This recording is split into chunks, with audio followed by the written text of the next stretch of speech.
Venezuela una ocupación estratégica con implicaciones globales. Y el subtítulo es importante. Y está editado aquí por el grupo Editora Aretey. Aquí está, el editor nos acompaña. Ojalá lo puedan comprar, porque el libro, les aviso, tiene más de 800 fuentes bibliográficas, más de 1500 citas al alcance, todo está referido a su fuente, porque no es un editorial, es un libro que hace una historia, pero que además es una referencia. ¿Y por qué se escribe este libro? No solo para explicar la intervención o la ocupación o la colonización de Cuba en Venezuela, que ya de por sí parece increíble, porque Cuba es un país pobre, subdesarrollado, mucho menor en tamaño, en poder económico, en territorio, que Venezuela, que es el país con las reservas de petróleo más importantes del mundo y con una posición internacional y demás, con una democracia, por lo demás, cuando Cuba era un sistema comunista y sigue siendo totalitario, sino cómo eso explica el peligro en que está la región por lo que Cuba puede lograr. Entonces, aquí en muy pocos minutos es muy difícil relatar cómo yo fui armando las distintas piezas de un rompecabezas, cómo primero, cómo entra Cuba, se hace toda la historia. Venezuela era la joya de la corona del plan de Fidel Castro, de dominio continental, con el que llega al poder ya en el año 59. Hay un capítulo que describe eso, cómo Cuba empieza con las guerrillas en Venezuela desde el primer momento, desde el año 59, cómo empieza a intervenir en la sociedad venezolana en múltiples formas clandestinas, ¿no? Y que trajo, que fue la guerrilla en Venezuela, pero y en otros países la que trajo el quiebre con la OEA y demás. Toda esa historia se hace ahí, cómo Fidel Castro señala a Chávez y lo escoge para dirigir el proyecto del Foro de Sao Paulo que él se había ideado para reenergizar la izquierda radical y el comunismo después del fin del bloque soviético.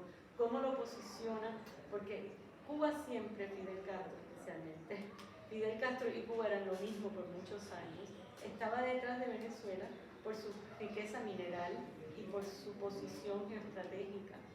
Y llega Chávez y ve la oportunidad, y encima de eso el precio del petróleo con Chávez subió muchísimo, o sea, hubo mucho dinero para el proyecto populista del Foro de Sao Paulo, al que él pretendió que Chávez creyera que él iba a liderar, pero en realidad todo fue manejado por Fidel Castro. Eso se relata en el libro. Y luego cómo Cuba comienza la colaboración que ellos le llaman, las brigadas médicas, la colaboración militar, el cambio de la doctrina militar, el entrenamiento militar. Termina Cuba dominando la dirección de inteligencia militar, que es la que vigila a los propios militares para mantener el control represivo, los colectivos. O sea, toda esa historia se hace capítulo por capítulo, que es como armar una pieza.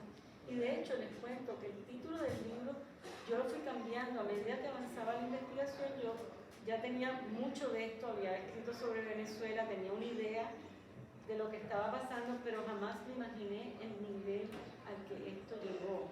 O sea, en Cuba, por ejemplo, usó la santería cubana para adoctrinar a los militares venezolanos, para llevarlos a entrenar a Cuba, para colar entre los babalaos cubanos infiltrados que informaban, que influían.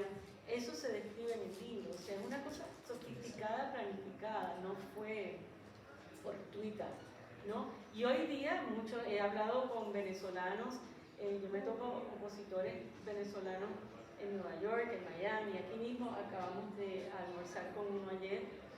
¿Están los cubanos ahí? Ahí siguen los cubanos controlando, siguen los cubanos controlando. ¿Cómo esto no se dice ni se denuncia más?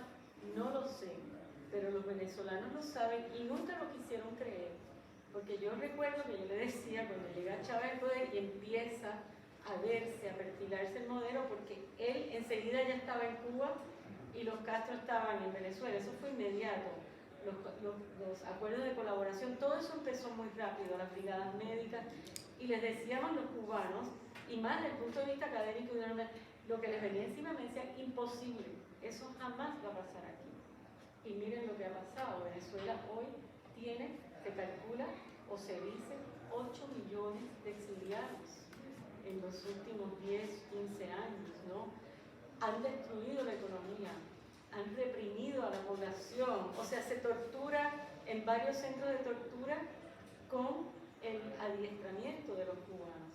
Entonces, la evidencia está ahí y lo viven los venezolanos todos los días, incluso sigue ahí, siendo Venezuela y Cuba unas economías cada vez más depauperadas, porque han creado un eje de intereses convergentes cada vez más con Rusia, China, Irán, redes criminales que mantienen ese modelo y que ahora es muy difícil, ya lleva el chavismo, o como le quieran llamar ese sistema, 25 años en Venezuela, y en Cuba 65 años de gobierno totalitario, que se dice comunista, pero porque tiene una constitución comunista, pero es un capitalismo de Estado, es un Estado mafioso, etc.